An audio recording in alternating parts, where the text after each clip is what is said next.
Señor presidente del Colegio de Abogados Penalistas de Colombia, doctor Francisco Bernate, muy buenos días. Bueno, doctor Londoño, muchísimas gracias, muy buenos días.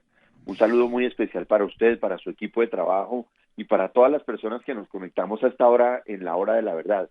Quisiera agradecerle muchísimo sus palabras. Usted entenderá que para mí, que he sido su alumno, su discípulo, pues significa mucho que usted se refiera así en esos términos. A mí me conmueve y se lo agradezco muchísimo. Ni más faltaba, más que merecido cualquier elogio que usted reciba como profesional del derecho y como especialista en derecho penal. Doctor Bernati, concluyó la investigación que adelantó la Fiscalía General de la Nación en el caso del presidente Álvaro Uribe Vélez. Una investigación es sobre todo una recolección de pruebas. Y ante la decisión del fiscal pidiendo que se archive ese expediente, lo que ha habido pues es un, eh, un revolotear de gallinas en un gallinero asustadas por el zorro. Y se han vuelto contra el investigador con denuncias por prevaricato. Esto es de usancia, doctor Bernate, y esta Y recolección de pruebas puede ser combatida de esa manera. ¿Qué opina usted?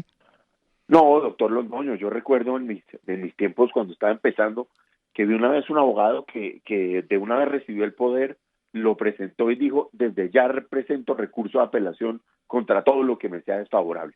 Y esto es exactamente igual. Desde ya anuncio que el señor está cometiendo un delito, pero es que el señor ni siquiera ha explicado por qué está haciendo su petición, por qué está diciendo lo que está diciendo. Yo particularmente considero dos cosas. La primera es manifiestamente improcedente e incluso temerario plantear una denuncia penal por prevaricato contra una decisión que uno no ha oído, que ni siquiera se ha producido.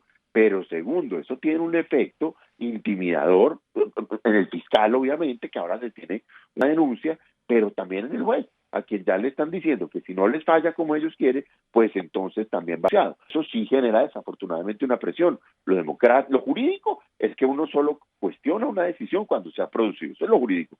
Pero en el mundo de la democracia, que es diferente, pues yo creo que lo mínimo es respetar la función jurisdiccional. ¿Cómo van a actuar así frente a nuestros jueces? Yo no estoy de acuerdo con eso, doctor López. Doctor Bernate, una investigación es fundamentalmente un acopio de pruebas. En eso ¿Correcto? consiste. Sí, correcto. Y, y el doctor Jaime lo que ha hecho es desplegar una enorme diligencia en el acopio de pruebas. ¿A quién le molesta que se practiquen pruebas pertinentes, que se expongan para que las examine el juez de conocimiento? ¿No le parece que ese es el deber elemental de los investigadores, por lo que no pueden ser perseguidos de esta manera? Pero no solo eso, doctor Londoño, aquí hay dos elementos personales a tener en consideración. Y es que primero, el doctor Jaimes, el fiscal Jaimes, pues aplicó un modelo de procedimiento diferente al anterior, que fue el que aplicó la Corte Suprema de Justicia. Es decir, jugaron con unas reglas del juego muy diferentes, por lo cual es viable que se presenten igualmente resultados diferentes. Pero en segundo lugar, dos investigadores nunca miran un expediente de la misma manera. Y pues aquí unos vieron unas cosas, el otro vio otra, pero la gran ventaja que tenemos los colombianos en esto es que no define el doctor Jaime, define un juez de la República que va a decidir si le convencieron los argumentos del fiscal Jaime o no. Entonces yo considero que hacer esta situación, la fiscalía, pues no es la correcta, y de una vez mandarle el mensaje al juez. Yo creo que hay que estar si el doctor Jaime puede convencer al juez o no, y si convence al juez, entonces sí también convence al Tribunal Superior de Bogotá, que va a conocer de este asunto en segunda instancia. Si entendimos bien, porque uno no sabe, pues, en medio de este desbarajuste, qué es lo que debe entender y lo que no debe entender. Los denunciantes de ahora que se declaran y uno no sabe cómo ni por qué víctimas en el proceso. ¿Por qué Montealegre sea víctima del proceso y por qué? Uno no entiende. Eso es imposible entender. Quienes hemos estudiado alguna vez derecho penal decimos, este hombre, ¿de dónde sale víctima? Bueno, pero estas supuestas víctimas del proceso están atacando, como se sabe, al doctor Jaimes porque violentó lo que la Corte Suprema de Justicia ya había dicho. Doctor Bernate, es que hay una providencia de la Corte que esté en vigencia y respecto a la cual tenga que plegarse el fiscal o tenga que plegarse ahora el juez de conocimiento. Ninguna, porque además la Corte Suprema de Justicia, que genera un precedente vinculante, es la Sala de Casación Penal. La Sala de Instrucción y Juzgamiento es un investigador más. Si eso es así, pues todas las decisiones de la Fiscalía deben seguir un mismo derrotero. La investigación es subjetiva, la investigación es individual. Cada investigador mira para dónde va y evalúa las pruebas que tiene conforme a su propio criterio. Pero adicionalmente, quienes así piensan, pues desconocen que la Corte aplicó unos parámetros que estaban contenidos en un código de procedimiento penal y esta Corte y el fiscal de hoy pues aplica otros que están en otro código de procedimiento penal, que los debe además, y empecemos por eso, debatir ante un juez de la República, no es él quien tome la decisión. Entonces uno no puede comparar peras con manzanas y cuestionar a un fiscal porque no le hace caso a una Corte que está aplicando un código diferente con un rasero muy diferente. Doctor Bernat, usted es un hombre curtido en 1000 batallas en esta materia de derecho penal y aquí nos encontramos frente a un hecho insólito. Uno de los testigos que llegaron al proceso en último momento era compañero de patio del señor Monsalve. De patio no, de patios. Andaban por distintos patios de la Picota, pues como todos los bandidos. Es que no hay que olvidar que Monsalve está condenado a 40 años de prisión. Eso pues no es una perita en dulce. Y entonces de pronto, este señor tiene una suite especial con nevera, con trago, con mujeres a su disposición y con 7 SIM card. 7 SIM card. Doctor Bernate, ¿eso es de usanza en los patios? Usted que visita presos, que trabaja con ellos, que es su asistente, es su refugio, ¿usted sabe de un preso que tenga semejante tratamiento? No, ninguno. Eso sí debo decírselo, ninguno.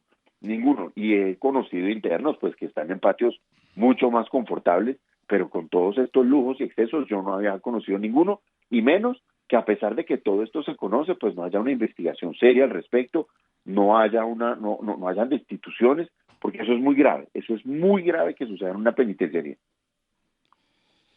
Doctor Bernate, ¿usted ha visto alguna vez o lo ha practicado alguna vez que un abogado penalista o un congresista que no es defensor de nadie entre en una cárcel con videograbadora y tenga contactos y tenga conversaciones con un reo? ¿Eso se usa, doctor Bernate? No, eso no se usa. Lo que yo he visto, lo más que yo he podido ver y que he podido hasta gestionar es cuando se hacen documentales, investigaciones periodísticas. Uno tiene que pasar por una gran cantidad de autorizaciones para que le permitan entrar al periodista con su cámara y grabar, pero es muy difícil hacerlo. Eso puede tomar 3 o 4 meses, pero de resto, pues a mí no me dejan entrar en este momento si yo no voy a visitar a un preso que no tenga poder mío, o por lo menos que me autorice. Eso no es muy común y eso no es algo que uno vea en las cárceles de nuestro país. La gente, porque pues eso ya sería un régimen de visita común. Entonces, ¿para qué existe el régimen de visitas restringidas? Pues es como entrar a la casa de alguien. Doctor Bernate, usted va y visita a su cliente, visita a un preso. ¿Eso se hace con videograbadora en mano para grabarlo, para comprometerlo con una grabación? ¿Eso, Yo eso nunca, también se no, no, no, estila? usted no puede ingresar ningún tipo de dispositivo electrónico. De hecho, no lo puede ingresar ni siquiera al establecimiento. A nosotros nos toca dejarlos en una esquina, en una tienda, donde nos hacen el favor de guardárnoslos junto con algunas otras pertenencias por 1.000 o 2.000 pesos según sea el lugar. Pero pues uno no se le ocurre entrar con una grabadora y no es fácil entrar con una grabadora. Tenía que estar autorizado.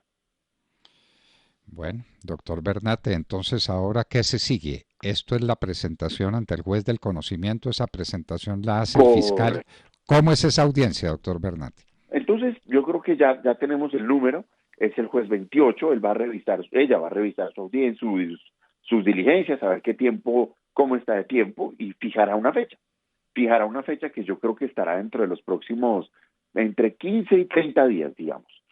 Ahí se va a fijar la fecha de la audiencia. Entonces, en esa audiencia, ella va a oír la solicitud del fiscal, las posiciones que tengan la defensa, la representación de las víctimas, el Ministerio Público. Lo más seguro es que no decida el mismo día, necesitará unos 2 o 3 días para tomar su decisión, convoca a las partes para leer su decisión y las partes quedan todas con plena facultad para recurrir esta decisión ante el Tribunal Superior de Bogotá en su sala de decisión penal, que es quien dará la última palabra sobre si en efecto se precluye la investigación porque se le da crédito a lo que señala la Fiscalía, o por el contrario, se niega la preclusión, lo que no significa que debe haber automáticamente una acusación. el fiscal puede corregir y volverla a presentar, o pues dado el caso puede tomar la decisión también de acusar.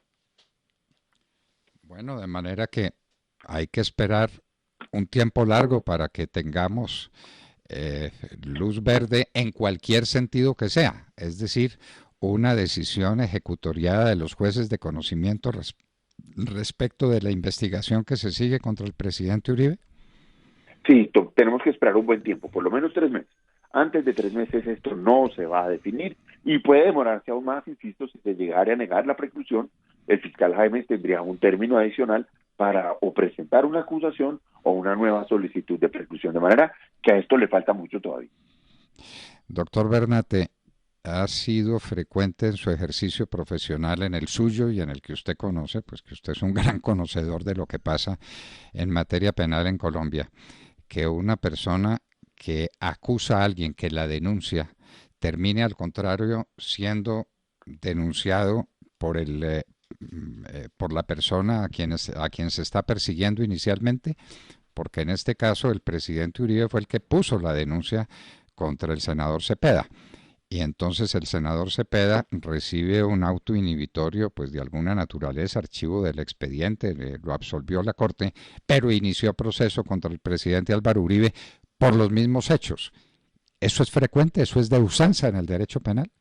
No es de una altísima usanza, pero digamos, si se considera que si el archivo fue por pruebas falsas o si fue realmente una calumnia la que se cometió, se hace, se puede hacer. Pues uno tiene que tener la certeza de lo que está denunciando, porque si no puede esto volverse un ir y venir. No es muy frecuente, pero sí sucede cuando uno ha sido denunciado y cree que es una denuncia sin sustento, sin pruebas o sobre hechos falsos, pues la gente sí hace lo propio, sí señor.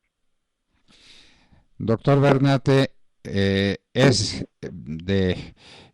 perfectamente obvio que este sea el proceso más llamativo, más significativo y de mayor erupciones sociales y políticas de los últimos tiempos.